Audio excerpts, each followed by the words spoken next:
20. rokoch si Američania užívali plody novej prosperity. Najväčšia priemyselná krajina prežívala povojnový rozmach. Bolo to obdobie, keď tí, čo mali peniaze, mohli rýchlo zbohatnúť. Milióny Američanov investovali svoje peniaze na burze v nádeji a viere, že môžu len získať. Za 4 roky sa ich akcie zdvihli o 400%.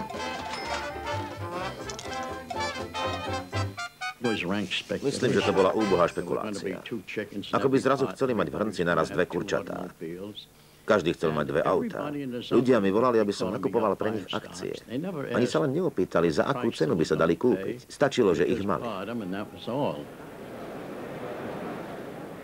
Potom jedného rána v októbri 1929 sa stalo niečo nemysliteľné. Odrazu sa začali valiť pokyny na predaj. Okamžite bolo treba všetko predať. Akcie klesali a klesali a trh s nimi išiel stále dole.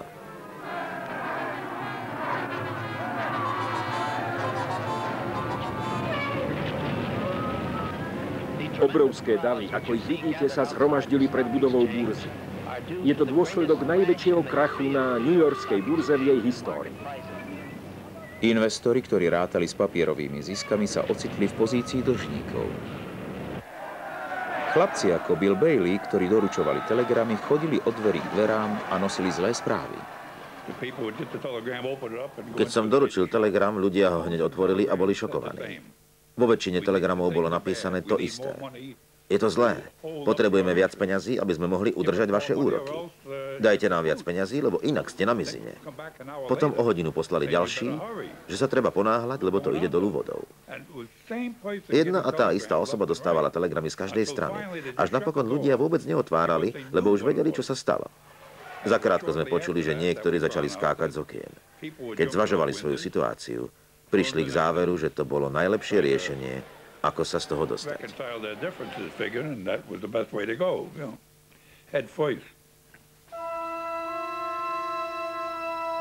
Krach na burze pocítili aj ľudia ďaleko od Wall Streetu. Najväčšími obeťami neboli bohatí, ale obyčajní pracujúci ľudia na celom svete. Kapitalizmus sľuboval pokrok a prosperitu pre všetkých. Namiesto toho priniesol masovú nezamestnanosť a rady na chlieb. Z trosiek vzišla nová požiadavka, ako ďalej konať. V priebehu 30. rokov silneli tlaky ľudí na svojich vodcov, aby mali opäť prácu. Nezamestnanosť.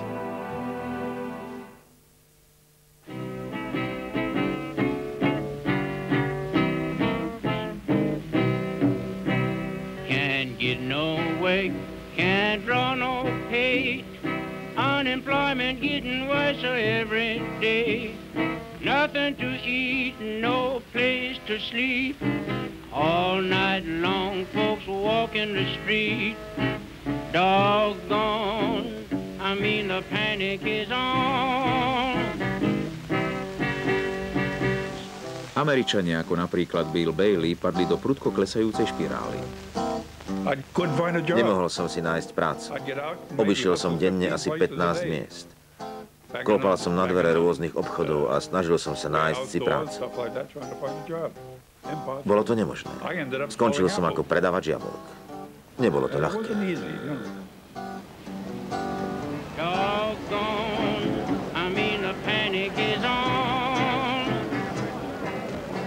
Za rok stratilo prácu 2,5 milióna ľudí.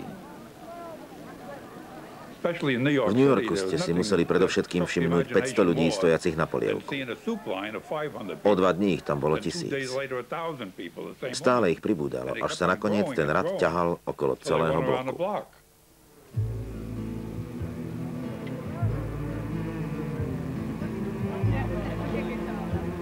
Prepustení ľudia boli zúfalí. Boli to obete procesu, ktorý nemohli pochopiť. Nemáme prácu. Nemôžeme ju zohnať. Ale o nejaký čas ju budeme mať.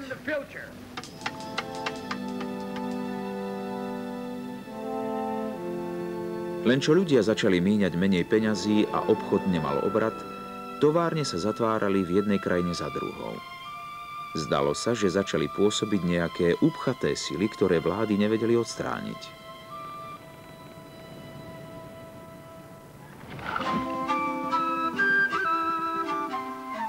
V Južnej Amerike boli postihnuté krajiny ako Čile, pretože záviseli na obchode so Spojenými štátmi. V 20. rokoch čílske medené bane ešte prosperovali. Ale dobré časy sa skončili. Práve vtedy nastúpil do práce Fernando Liborio.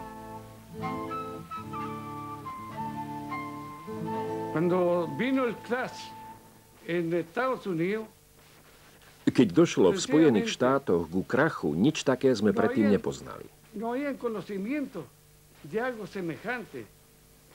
Bolo to, ako keby ste išli po ulici a zrazu na vás niečo spadne. Všetko sa zdalo byť veľmi vzdialené. New York bol skutočne ďaleko. Ale keď vám šéf povedal, že už nemá pre vás prácu, vtedy ste to pocítili na vlastnej koži.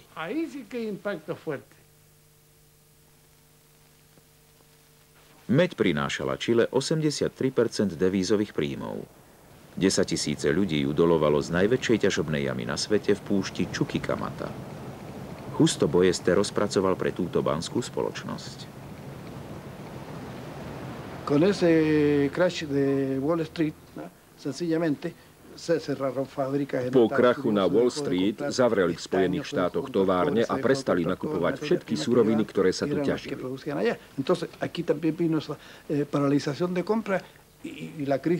To ochromilo náš trh, postihlo to našich pracujúcich a celé obyvateľstvo. Ľudia boli zruinovaní, spoločnosti zbankrotovali. Bola to kríza.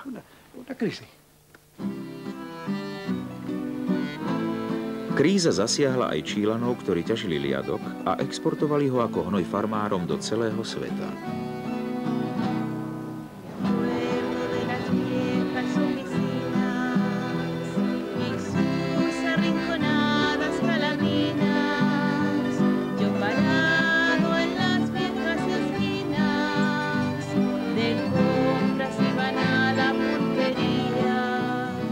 El pan de nosotros eran las salitreras. Ťaženie liadku, to bol náš chlieb každodenný. Bola to naša istota, nič iného sme tam nemali. Kde inde sme mohli pracovať, keď púšť bola taká obrovská? Celá rodina Klaudie Montano Diazovej pracovala na ťažbe liadku. Jedného decembrového dňa sme boli doma a môj manžel prišiel z práce. Povedal nám, že zavierajú závod a že musíme odísť. Onedlho naozaj začali prepúšťať ľudí.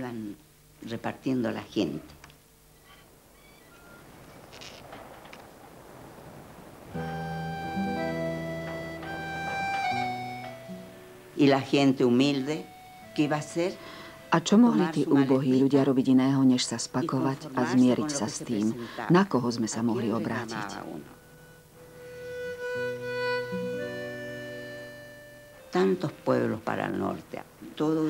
Na severe bolo množstvo opustených miest. Taká bola kríza v roku 1930. Tisíce nezamestnaných baníkov si to namierilo do hlavného mesta Santiaga. Vláda bola takým množstvom ľudí ohromená.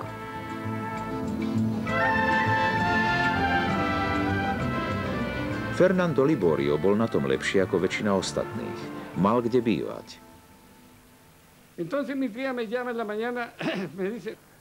Moja teta ma jedného dňa zavolala a povedala, pozri sa, čo sa deje na ulici.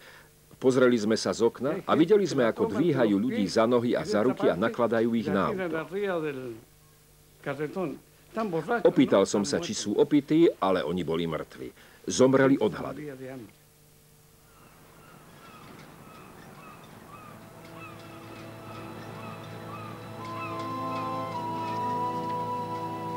Tragédia Čile dopadla na celý svet.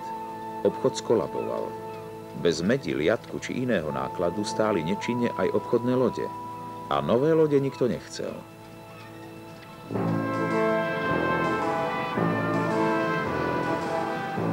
Británia bola najväčším staviteľom lodí na svete. Mestá ako Jarrow na severovýchode boli úplne závislé na tomto priemysle. Začal som pracovať v týchto lodeniciach ako nitovač.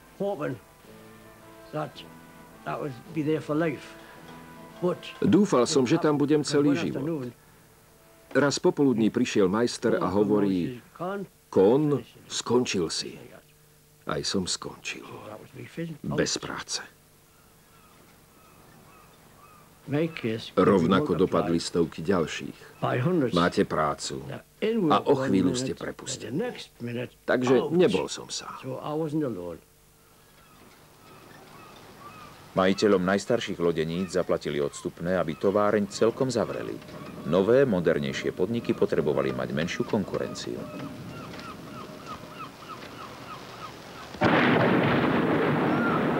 Celé mesto sa prizeralo na to, ako sa demontovali jarrowské žeriavy. Bola to súčasť nášho života. Niektoré ženy plakali, keď videli, ako ich strhávajú, pretože vedeli, že je to koniec. Bol to symbol. A keď ten symbol zmizol, znamenalo to, že ste skončili. Hrozný deň. Keď lodenice zavreli, vyzeralo to tak, ako keby na mesto padla nejaká deka. Nemali sme čo robiť. Len sme sa flákali po uliciach. Traja z 5 jarrowských robotníkov sa ocitli bez práce. Vláda vyhlásila, že jediný spôsob, ako ukončiť krízu, je obmedziť verejné výdavky a počkať si na prirodzené zotavenie spoločnosti.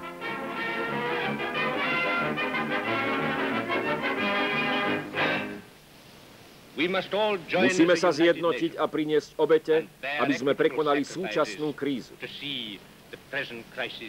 A preto vás všetkých vyzývam, prispejte svojim dielom ako muži a ženy, radostne a poctivo. V Jarrow však neboli na radosť nejaké dôvody. Jedinou pomocou štátu bola podpora nezamestnaným, ale garantovaná len na 6 mesiacov. Situácia v Jarrow bola zlá. Bolo to len 26 šilingov pre dospelých a 2 šilingy na každé dieťa. Takže keď ste mali 3 deti, bolo to 32 šilingov. Nikto nevie, aké to bolo. Ako znie tá stará pesnička? Ó, ako mi chýba podpora, keď mi ju prestali dávať. Musím živiť ženu a 3 deti a nemám ani na uhlie. Večer príde domáci a všetkých nás vyhodí. Bez myhnutia oka. Čaká nás chudobnec. Ó, ako mi chýba tá podpora.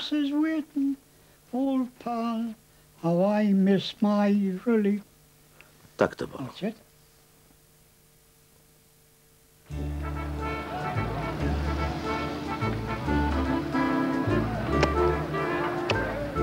V Spojených štátoch podpora neexistovala. V Chicagu chudobní vytrhávali drevené dlaždice na uliciach a kúrili nimi. V roku 1929 prišiel John Tuckman zo Švédska do Ameriky v nádeji, že nájde krajinu neobmedzených možností. Všade okolo seba som videl len biedu. 10 000 ľudí vyhnaných zo svojich domovov. Starí ľudia sedeli v húpacích kreslách a stoličkách na chodníku. Nemali kam ísť, ani čo jesť. Mohli zomrieť od hladu, pretože nebolo nejaké sociálne zabezpečenie. Žiadne poistenie v nezamestnanosti. Nič nebolo. I ain't got no home, I'm just a roaming round. Just a wandering worker, I go from town to town. And the police make it hard wherever I may go. And I ain't got no home in this world anymore. V roku 1932 bolo 13 miliónov Američanov nezamestnaných, 25% pracovnej sily. Rozhodol som sa, že odídem na západ. Vtedy sa dalo cestovať len železnicou, nákladnými vlakmi. V niektorých boli ďalší 15 chlapi. Len čo sa ľudia dopočuli, že niekde sú voľné miesta, tisíce sa tam vydali na strechách vagónov. Do vagóna ste museli naskočiť, keď išiel asi tak 10-15 km za hodinu. Inak ste riskovali, že tam prídete neskoro a už nedostanete prácu. Ale cestou ste sa naučili množstvo vecí. Každý deň niečo nové. A teraz vám poskytneme informácie priamo z miesta. Skutočný rozhovor z prostredia túlavých robotníkov. Čo tu robíte? To je moja vec. A čo vy? Dostal som osobitné pozvanie. Je tu dobré podnetie. A čo ty, syna? Len tak cestujem. A vy? Mám tu kamoša, dá nám prácu. Pracujem vo vozovni v Carltone ako výhybkár južnej pacifickej železnice. Zistil som, že v každom nákladnom vlaku prichádza do Carltonu 150 až 200 sezónnych robotníkov.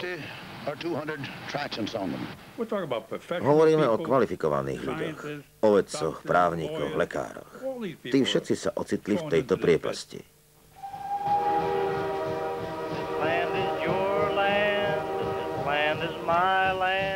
Zo Chicaga na vidiek odišiel aj John Tuckman.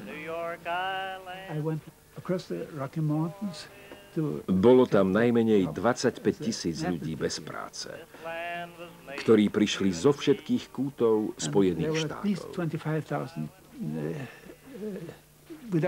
Mali 5 000 voľných miest a na mňa sa neušlo.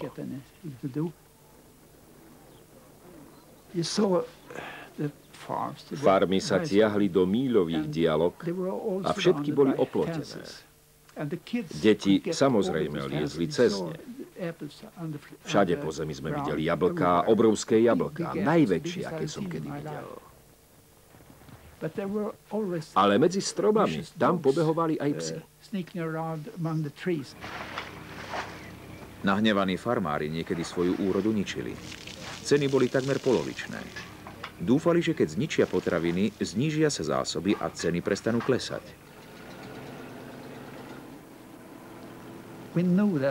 Vedeli sme, že ľudia nemajú peniaze na chlieb a obilie sa báli.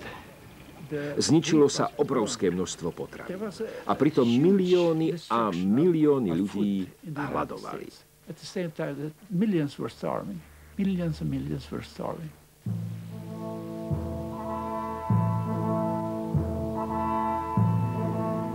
Taká istá absurdita medzi prebytkami a núdzou bola na celom svete. V Belgicku ležala na skladoch hromada uhlia. Pritom belgickí baníci sa museli vlámať do baní, aby si nazbierali aspoň uholný prach a mohli si doma zakúriť. Za trest im znížili mzdy a keď štrajkovali, prepustili ich. Životné podmienky jednej baníckej rodiny boli zaznamenané na filmový pás. Spali sme na zemi. Po niektorí spali na stole so slamou, iní na zemi.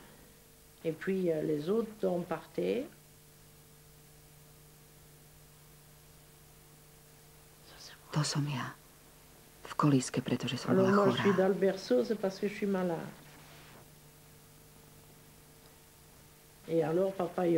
Otec vždy obrátil stôl, aby bolo viac miesta.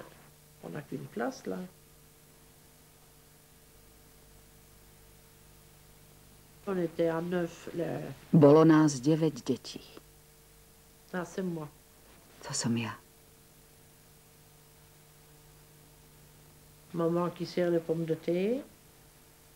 Matka nám dávala zemiaky.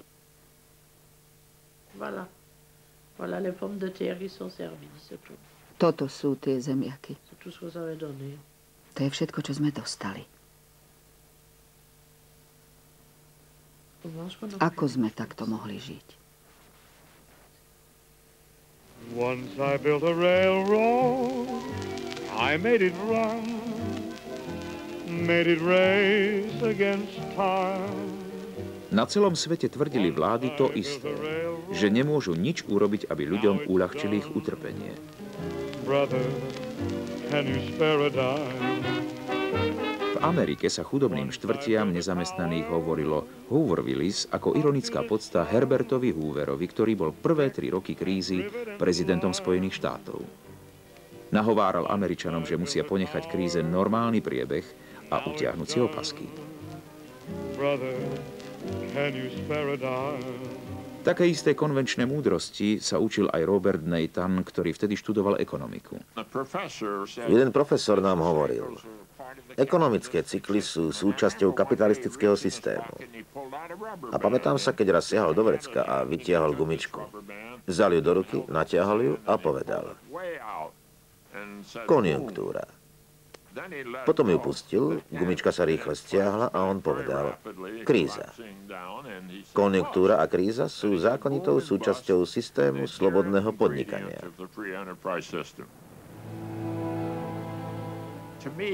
Nedávalo to nejaký zmysel, pretože som videl zavreté továrne a na druhej strane ľudí, ktorí chcú pracovať. Ľudí, ktorí si nemohli nič kúpiť. Bol to začarovaný kruh a nikto nebol pripravený či ochotný urobiť nejakú nápravu.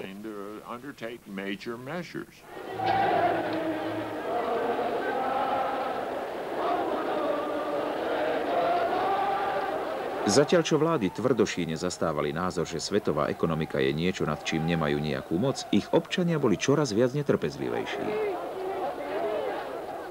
Niektorými vládami to otriaslo, iné padli. Zmätok sa zmenil na hnev. Keď som vyšiel na ulicu a videl som svoju matku stáť v rade na polievku, pochopil som, že tu nie je niečo v poriadku. Že na tomto systéme je niečo zvrátené. Začal som si viac všímať okolie. Počúval som pouličných rečníkov. Tí, ktorí najviac zaujali ľudí, boli komunisti. Takmer na každom rohu ste videli rečníka, ktorý tento systém kritizoval. Toto je výsledok, toto sa stalo. Ľudia stoja v zástupoch na polievku. Vaša rodina žobre šaty. Nemôžete platiť nájomné. Nábytok vám vysťahujú na ulicu. Toto je výsledok skrachovaného kapitalizmu. A jediný spôsob, ako to napraviť, je zbaviť sa kapitalizmu.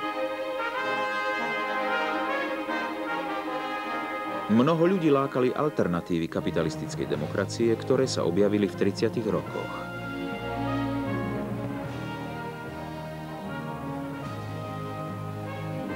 Fašizmus aj komunizmus svorne tvrdili, že masová nezamestnanosť nemá opodstatnenie. V porovnaní s nimi vyzerali snahy demokratických vlád v Amerike a Británii úplne nevyzreté.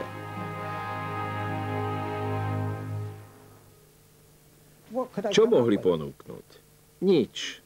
Nemohli ponúknuť nič, pretože sa úpenlivo držali starého kapitalistického systému. Bol to nový svet. Politika sa menila a politici sa stávali autoritatívnejší. A vy ste sa mohli k tomuto modernému smeru buď pripojiť, alebo zaostať.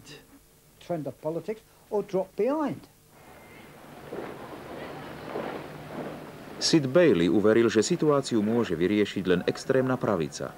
Stal sa členom Britskej fašistickej únie. Jej vodca Oswald Mosley rezignoval z postu ministra v roku 1930, keď jeho radikálny plán na riešenie nezamestnanosti britská vláda odmietla. Bol oveľa lepším rečníkom ako Mussolini, Hitler, Goebbels alebo ktokoľvek iný. V tej dobe to bol najlepší rečník na svete. Neviem to opísať, to by ste museli sami zažiť. Ľudia vstávali a prejavovali mu ohromné ovácie. Niekedy trvalo až 5 minút, kým sa utíšili a mohol začať svoj prejav. Vyhlasujem, že v našich légiách čiernych košiel kráča veľký duch minulosti Anglicka. Ich silné ramená nesú stáročia a postupujú vpred.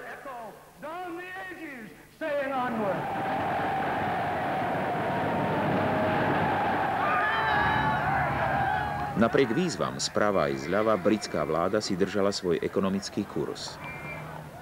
K politickým extrémom sa však obracali aj iné krajiny. Ale bola tu jedna krajina, ktorá požadovala intervencie z politického stredu. Bolo to Švédsko. Stále silnejšie sociálno-demokratické hnutie tu kritizovalo nečinnosť švédskej vlády.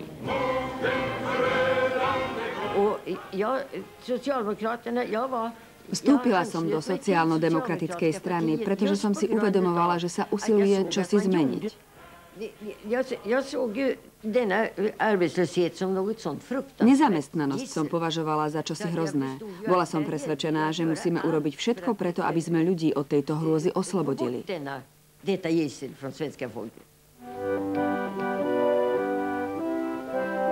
Sociálni demokrati tvrdili, že ak vláda bude dávať viac prostriedkov na vytváranie pracovných miest, potom sa Švédsko môže vyhnúť ťažkej situácii. Vo voľbách roku 1932 sa sociálni demokrati dostali k moci pod vedením Per Albina Hanssona.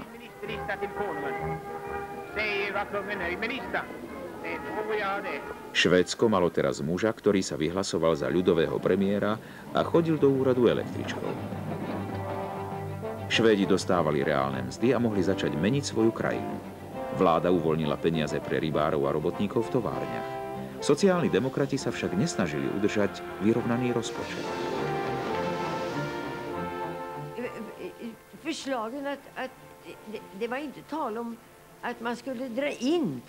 Nemali sme záujem niečo znižovať alebo obmedzovať. Chceli sme nájsť ďalšie riešenia, ktoré by nás posunuli dopredu. To som v tejto strane hľadala.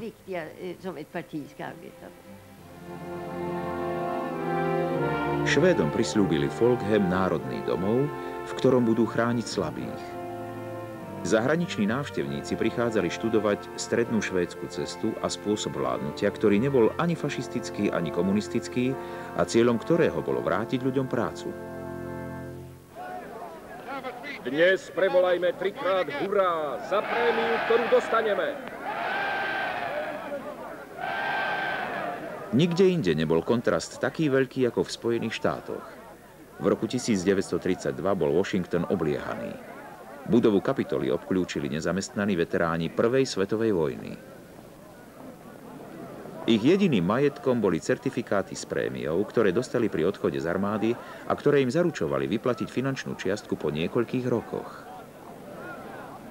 Prišiel som si do Washingtonu vziať prémiu a počkal si na ňu, aj keby som tu mal čakať do roku 1945. A čo tu chcete robiť? Minúť svoje peniaze skôr, ako ich dostane hrobár. Viem, komu sa táto krajina zaviazala. Vám, chlapci! Hnevá ma, keď množstvo ľudí o vás hovorí ako o vandrákoch. Takto, o vás v roku 1917 a 1918 nehovorili. Verte mi, že toto je tá najväčšia demonštrácia amerikanizmu. Čistý amerikanizmus. Prezident Hoover musel rozhodnúť, čo s veteránmi, keď Senát ich požiadavky odmietol. Demonštranti sa utáborili v centre Washingtonu.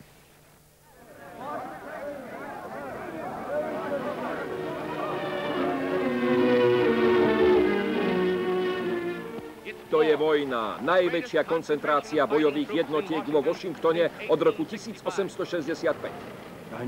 Vedel som, že sa niečo stane, že ich môžu napadnúť. Mal som novinársky preukaz, takže som prešiel policajnými kordónmi. Potom som videl postupovať vojakov do tábora. A tí chlapi sa tam ani nepohli. A zrazu na mňa zaútočili slzotvorným plynom.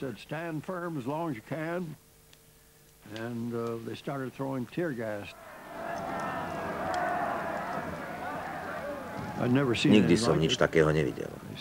Systematicky postupovali v rade a pálili všetky stany a majetok tých ľudí.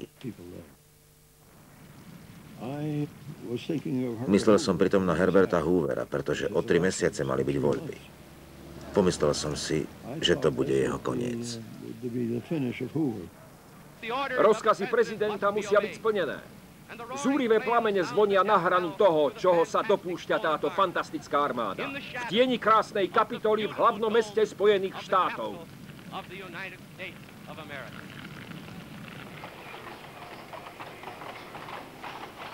A vtedy vzrušilo Američanov nové posolstvo. Toto je viac než politická kampaň.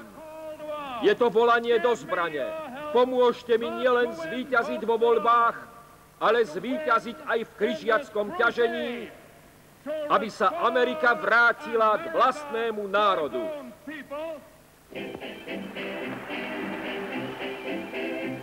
Roosevelt kandidoval za prezidenta s heslom, že kríza sa dá prekonať. Aké je heslo našej kampane, Sisi? Šťastné dni sa opäť vrátili. Áno, správne. Američania zabezpečili Rooseveltovi drvivé víťazstvo a urobili ho prvým demokratickým prezidentom na 12 rokov.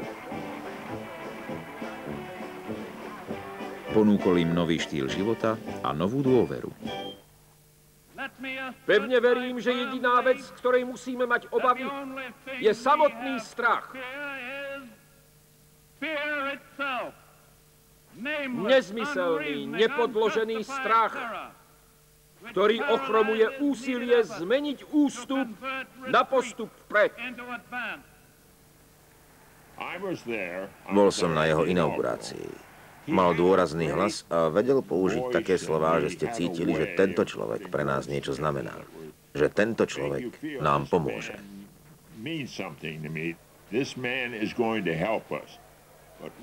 Ale nepochopil som z toho prejavu, čo chce robiť.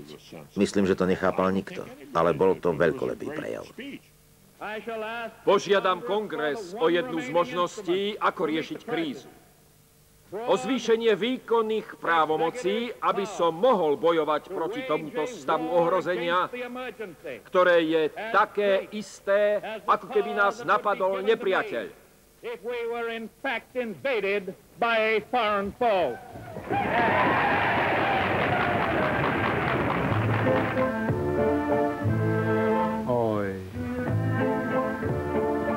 Keď v roku 1933 nastúpil do prezidentského úradu, krajina sa ešte stále zmietala v kríze.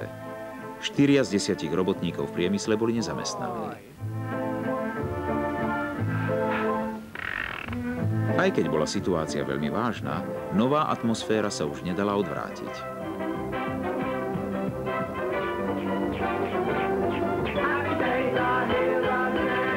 Roosevelt opísal svoj program ako odvážne a ústavné experimentovanie. Jeho posolstvo vyjadrovali dve slová: nový údel, New Deal. Get it with a new deal written on. Down on the border, folks are slumming it. Those factory wheels are humming it. And millions people are strumming it now.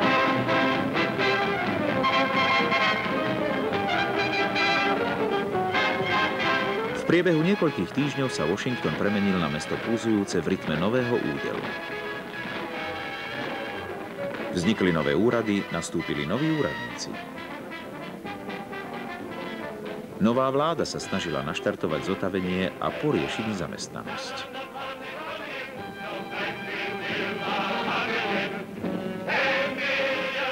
Za prvých 100 dní bolo v kongrese predložených a schválených 16 významných opatrení.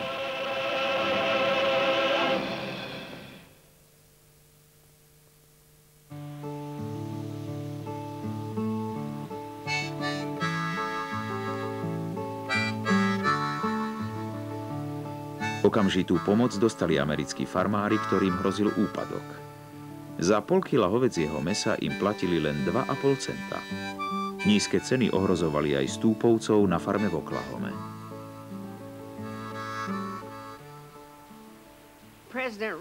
Prezident Roosevelt prišiel a začal platiť farmárom za kravu, pretože tu bolo veľa dobytka a málo sena a vody.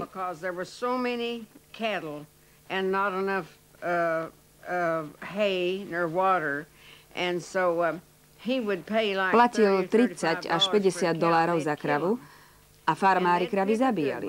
Kvalitné mäso vytriedili a odovzdali ho do konzervárne na spracovanie. A potom nám ho dali. Nebolo to len z tej našej kravy. Dostávali sme množstvo konzervovaného mäsa.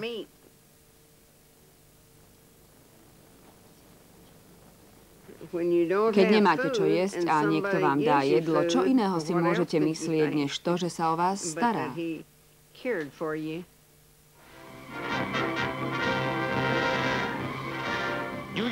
New York, federálne pracovné miesta ponúkané tempom 100 miest za minútu.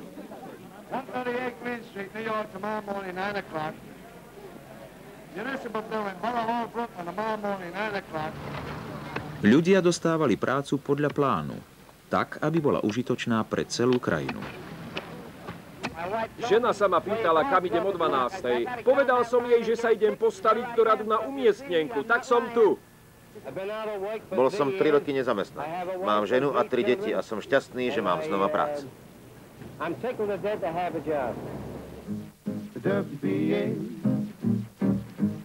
WVA, 3 little letters that make life okay. WVA. Úrad pre rozvoj zamestnanosti bol jedným z mnohých vládnych agentúr. Ponúkal prácu na stavbe ciest a verejných budovách. Muži odchádzali do odľahlých oblastí na lesné práce.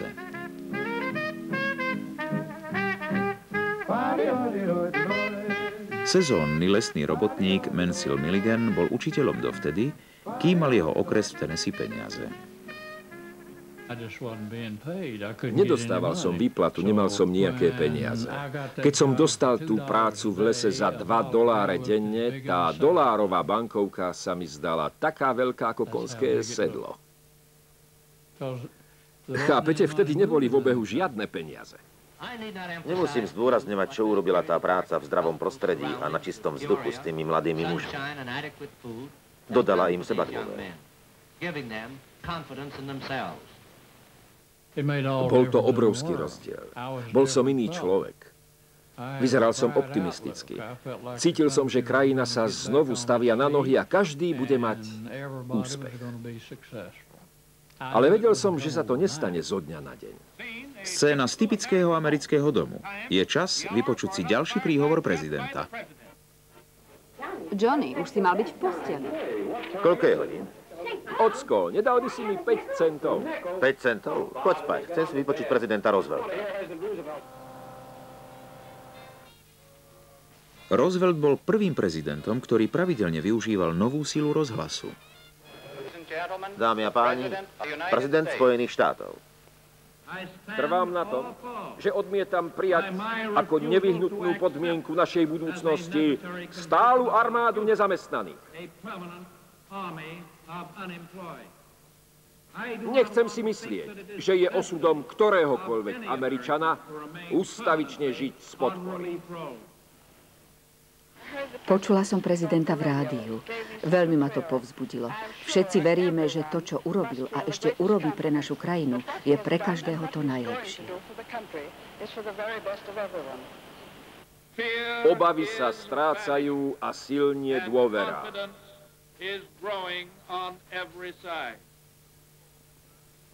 Ocko, tak dáš mi tých 5 centov? 5 centov? Poď sem si. Tu máš $1.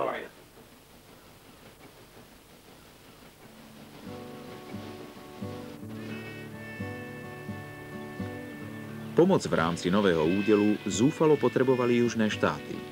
8 miliónov domácností záviselo na jedinej plodine, na bavlne. Jej ceny klesli o 70%.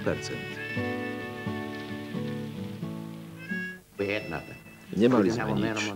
Nemali sme minimálnu mzdu, sociálne poistenie, nemali sme vlastný dom. Žili sme v krajine, ktorá pestovala bavlnu na najlepšie šaty na svete a my sme ich nemali, pretože sme si ich nemohli kúpiť. Vláda plánovala zvýšiť ceny bavlny tým, že farmári zničia úrodu. Nájomcovia a farmársky robotníci boli z toho zmetení. Zistili, že na tom získavajú len majitelia pôdy. Teraz to vyzerá dobre, čo poviete?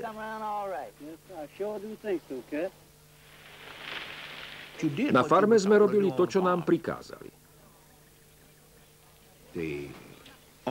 Prišiel majiteľ a povedal, že musíme zaobrať len každý tretí riadok bavlny, pretože vláda vyhlásila, že jej máme príliš veľa.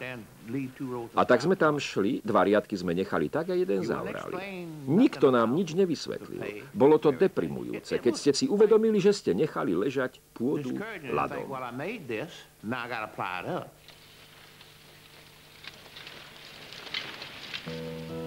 Len takmer polovica bavlníkových plantáží bola zaoraná a zvyšok nechali jednoducho na pospas. Vládna kompenzácia sa však k nájomcom a farmárskym robotníkom nedostala. Mnohých, ktorí protestovali, vyhodili.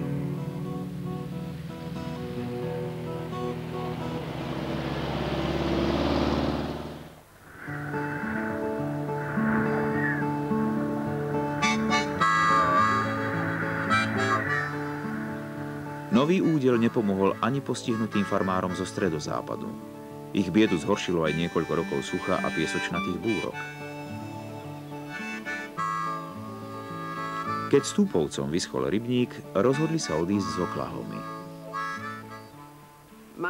Môj otec mal starý nákladniak, ktorý opravil a naložil do ňoho všetkých 9 detí. 4, 5, 6, 7, 8, 9. There was 9 of us that come in that truck.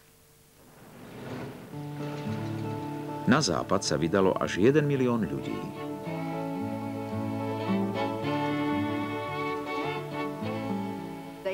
Všetko naložili na autá. Mali tam umývadlo, klietky so sliepkami, všetko, čo si len viete predstaviť. Pripevnili to na autá a ľudia žobrali, požičiavali si, kradli, len aby si zohnali nejaký benzín a mohli prejsť ďalších niekoľko míľ.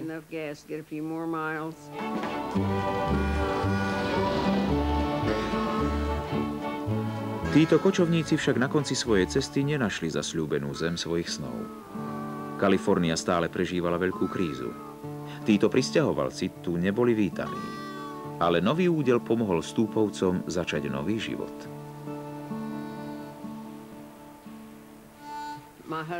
Môj manžel pracoval v úrade pre rozvoj zamestnanosti a zarobil dosť peňazí na to, aby každý mesiac, keď nakúpil potraviny, mohol kúpiť ešte aj jednu dosku. Položili sme podlahu a 4 radmi dosiek sme obložili časť domu. Každý mesiac kúpil ďalšiu dosku a dorobil postupne ďalší rad. Už ani neviem, koľko mesiacov to trvalo, kým sme sa dostali až po strechu.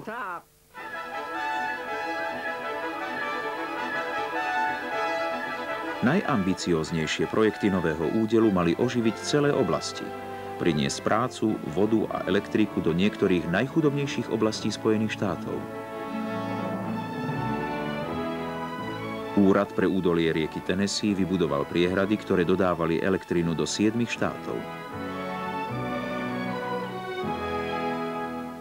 Obrovský rozsah tohto programu potvrdil, že štátne plánovanie môže existovať spolu s kapitalizmom.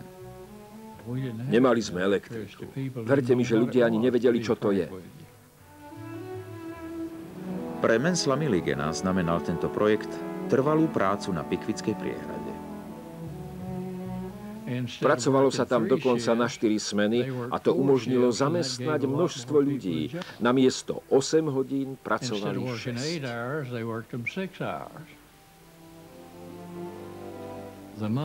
Peniaze, ktoré úrad dával, prúdili do celých Spojených štátov. Nakupovali medené drôty a tak ľudia, ktorí ťažili meď, mali opäť prácu. Keď som pracoval na priehrade, robil som 6 dní v týždni a mohol som si najať niekoho na sekanie dreva. Keď som potreboval natrieť dom, opäť som si mohol dovoliť niekoho zamestnať, takže každý mal z toho nejaký úžitok. A to všetko začal Roosevelt a skutočne zachránil túto krajinu.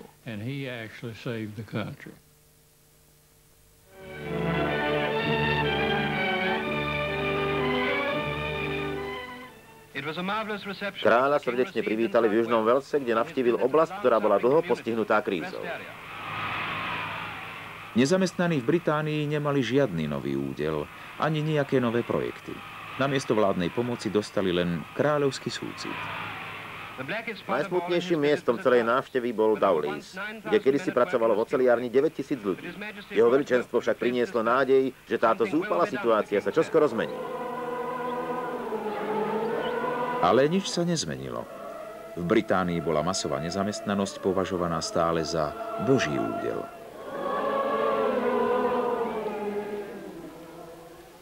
Nezamestnaní z Jarrow chceli upozorniť na rozdiel medzi postihnutými oblastiami a pomerne prosperujúcim juhom a v roku 1936 zorganizovali pochod do Londýna. Upozorňovali sme na to už predtým, ale bezvýsledne. Do Londýna nikto nechcel ísť. To bola posledná možnosť. Museli sme niečo urobiť, lebo vláda si nechcela vypočuť naše požiadavky. 200 členov Jarrowského pochodu nesie do Londýna petíciu, v ktorej žiadajú prácu pre 1000 nezamestnaných v najhoršie postihnutom meste Veľkej Británie.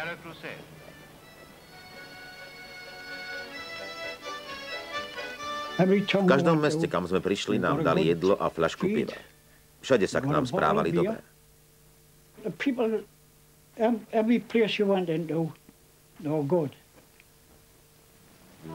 Konečne Londýn. Účastníci pochodu z Jarrow sú určite radi, že napriek dažďu dovršili svoju 300 míľ dlhú cestu. Už od Edgeworth Road nás vítali ľudia. Lialo ako skrhli a boli sme celí premočení. Videl som, ako ľudia plačú.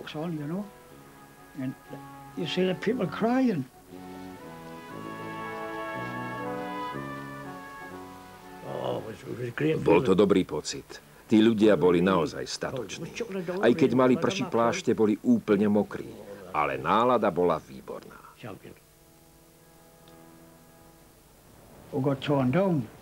Dali nám síce šálku čaju, ale odmietli nás. Keď v dolnej snemovni odmietli naše požiadavky, vedeli sme, že je to náš koniec.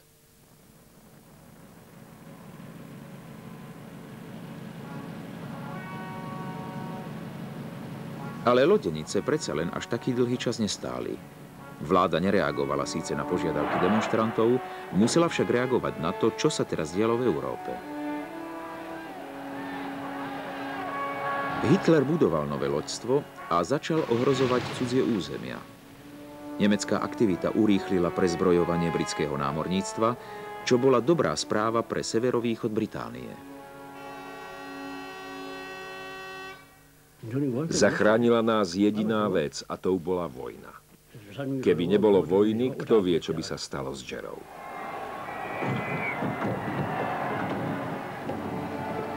Poslednú vojnovú loď pustila Británia do vody pred 13 rokmi. Bola to Radley. Dúfali sme, že je posledná a ďalšie už nebudeme potrebovať. Dnes sú tieto nádeje minulosti. Loď, kráľ Juraj V a ďalšie najväčšie lode budú predstavovať nový duch Británie. Nad miliónmi ľudských životov sa zaťahovali vojnové mračná.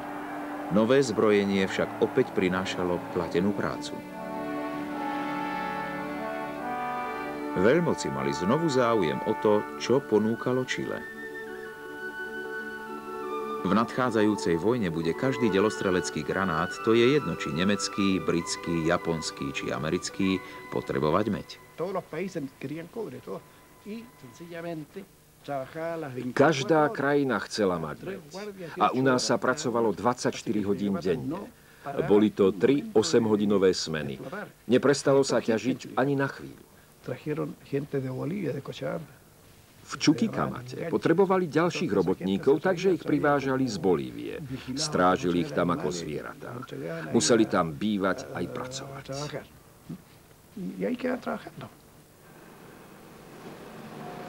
Obnovil sa aj dopyt po čílskom liatku, ale už nie na spracovanie hnojiva, ale na výrobu trhavín.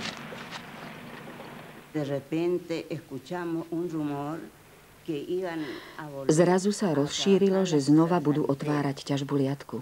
Boli sme šťastní.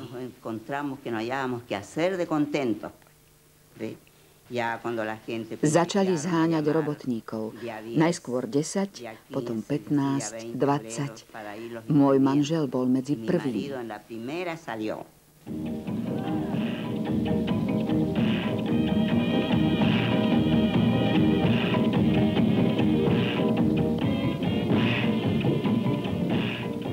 Koniec 30. rokov sa zmenil na obdobie, kedy sa oživovala výroba aj obchod.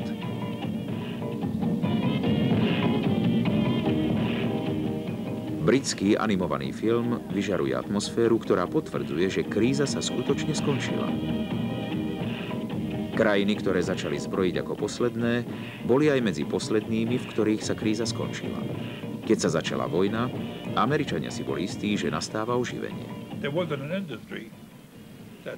Každý priemyselný podnik hľadal pracovné sily, bez ohľadu na to, čo vyrábal. A človek si hovoril, že ešte pred niekoľkými rokmi ste chodili od lodi k lodi a žobrali o miesto.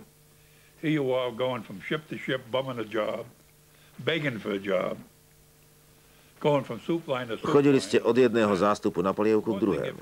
Zdalo sa, že v Amerike už nikdy nenájdete prácu.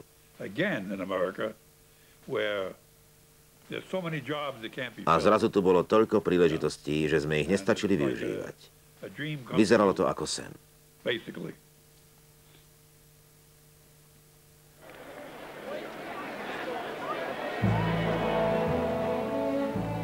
Počas vojny bol potrebný každý.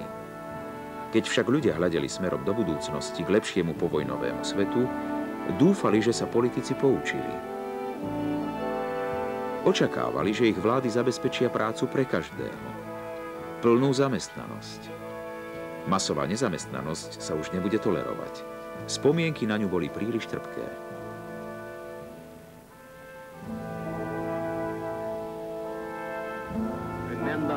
Spomeň si na zástup mladých starcov, ktorí stáli na podporu okolo celého bloku. Z preplnenej ulice až na vrchol hromady škváry v krutej zime s lopatou a vrecom. S cigaretou v ústach a zdvihnutým límcom v prešľapujúcom mraze na slabo osvetlenom rohu, vlečúca špinou so srdcom ťažkým ako olovo, v zatvorenej bani číha hlad. Spomeň si na zástup mladých starcov. To sa už nikdy nesmie stať.